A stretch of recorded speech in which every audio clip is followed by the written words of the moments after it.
Hi guys, and welcome to today's video. I'm going to be showing you how I achieved this gorgeous but very simple look on my model Mudhoni.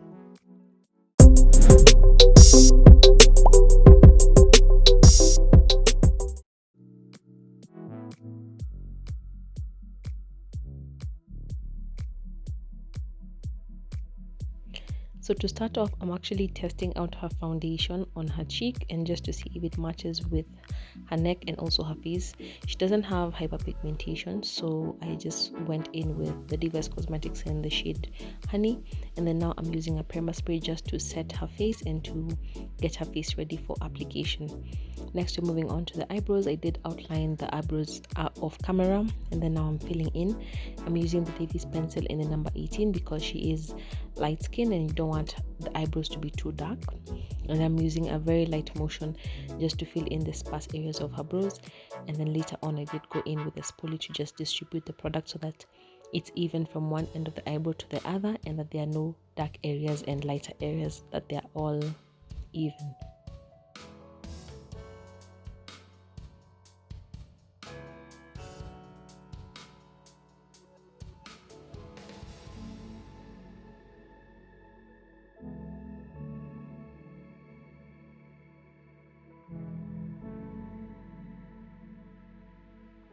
Now I'm going in with the Merak concealer brush, and I'm using Elegal in the shade Kultan to clean up her eyebrows. I found that this brush is really easy. It makes application and cleaning up really easy, so I do recommend using it if you do have a bit of a problem cleaning up your eyebrows. And again, I'm placing the pinky finger of my hand on her cheek just to give me support and to make sure that it doesn't move. I'm dragging the concealer downwards just to make sure that it's all nice and opaque, and then later on I'm going to go in with the Elegal concealer in the shade Fawn at the beginning and at the end of her eyebrow, just to make sure that it blends well with her foundation.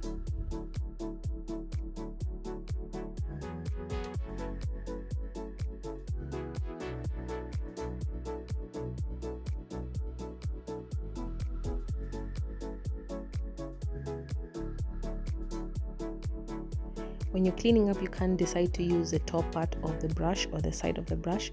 Just make sure that both sides are flat so you can be able to interchange them. Right now I'm just using the flat side of the side just to clean up and to make sure that my lines are nice and crisp.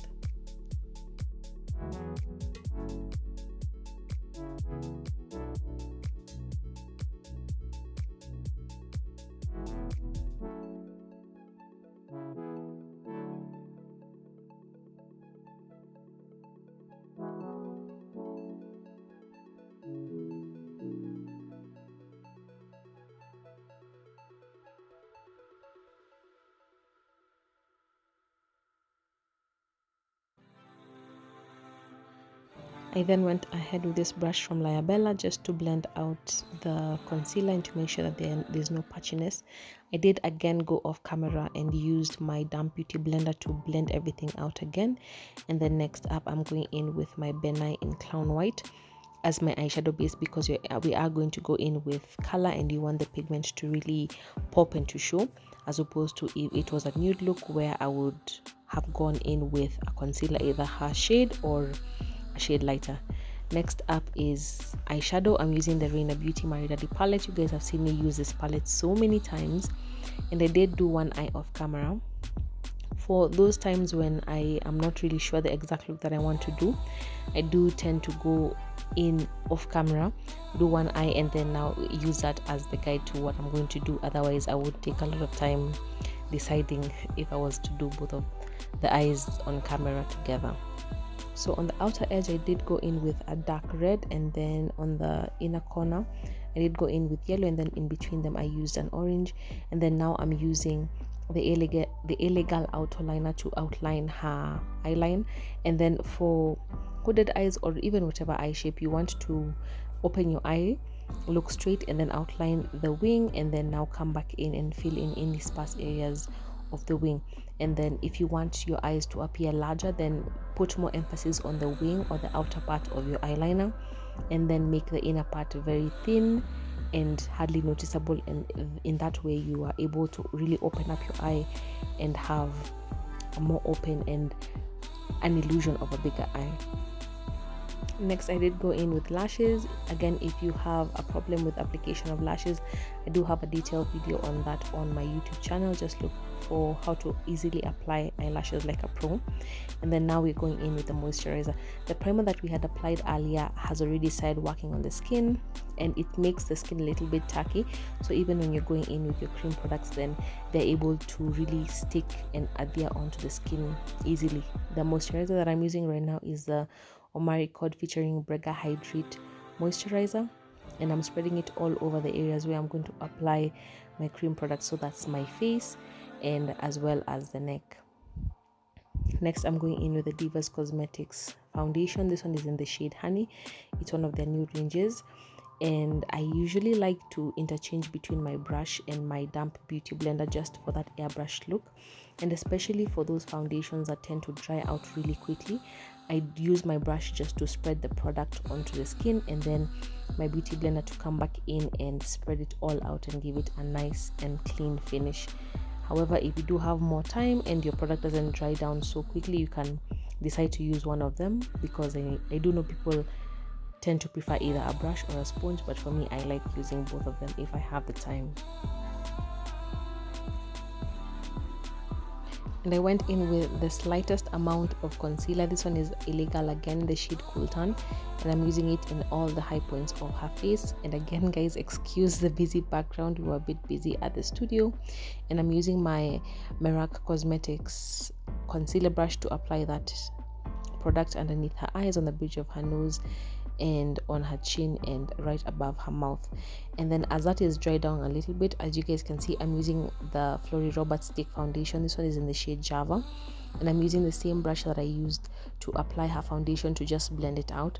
Sometimes I've seen that if you apply the stick foundation directly on skin and starts to blend, if it does dry down quickly, then it does take a lot more time to blend out, as opposed to just applying it on the brush and then blending it out on the skin.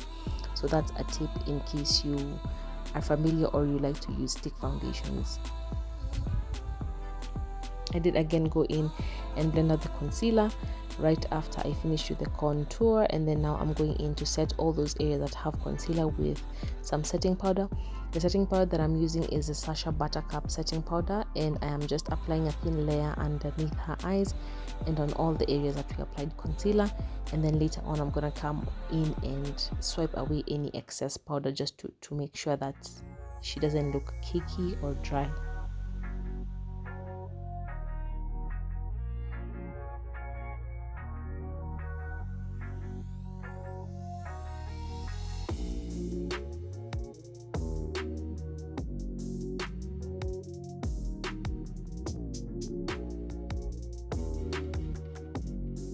Then I moved on to setting the rest of her face with a V Beauty powder palette, and I'm using these two shades, which when combined become her exact skin color. And I am just applying swiping motion because I don't want her to look excessively cakey. And this is sometimes what usually happens if you apply powder, especially with a stippled brush, then sometimes you do end up having an application that looks cakey. But if you use a less dense brush and then just apply with a light motion, then you do end up looking like you have a more natural and skin-like finish. And then I'm using the lighter shade just to swipe away the excess powder underneath her eyes and on all those areas that we had set with concealer. Whenever you have any excessive powder remaining, you can always go back in with your beauty blender, the same one that you used to apply your concealer, your foundation, and even your setting powder, and then just pat in that excess powder into those areas just to allow the product to be able to sit in and to seep onto the skin beautifully. And then now I am just outlining her lower lash line with some kajal. This one is the Illegal Kajal pencil, and for those clients who have teary eyes, I do recommend doing this before your foundation, or if you do decide to do it after the foundation and they end up tearing, then you can always use a dry tissue to dab away the excess. Here's another tip that I wanted to give you guys. Instead of setting powder, setting spray, I do sometimes go in with a primer spray, the very same primer spray that I use at the beginning, and this does set my foundation and my powder in such a beautiful way. And then later on I do go in, of course, with the setting spray, but I found that sometimes if I go in with the primer spray first and then the setting spray, it gives it an even more natural finish. And then finally I'm going in with her lip product. I'm using a dark brown on the outer edge, and then I'm gonna go in later on with a lighter nudish brown in the middle, just to give her that beautiful ombre lip. I did decide to go in with a matte lip as opposed to a glossy lip, but even with the glossy lip, she would have ended up looking so gorgeous. And I am using a disposable one. These ones are from Nedge World on Instagram, and they come really handy, especially when you're dealing with a lot of clients in a short span of time.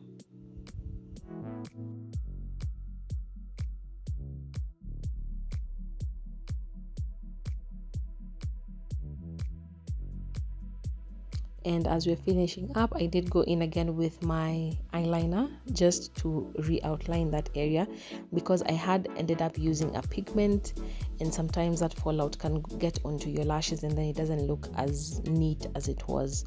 And finally we're going in with the highlighter. This one is the Ever Beauty highlighter from Shop with Talia, and I'm using a tiny blending brush to just apply it on the top part of her nose and also her cheeks, just to give her that beautiful and natural glow.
And this concludes our look. I hope you guys enjoyed watching. It's a pretty simple and straightforward look. It's matte, but I did add a little bit of pigment just to bring that pizzazz. And yeah, I hope you guys enjoyed watching and learned a thing or two.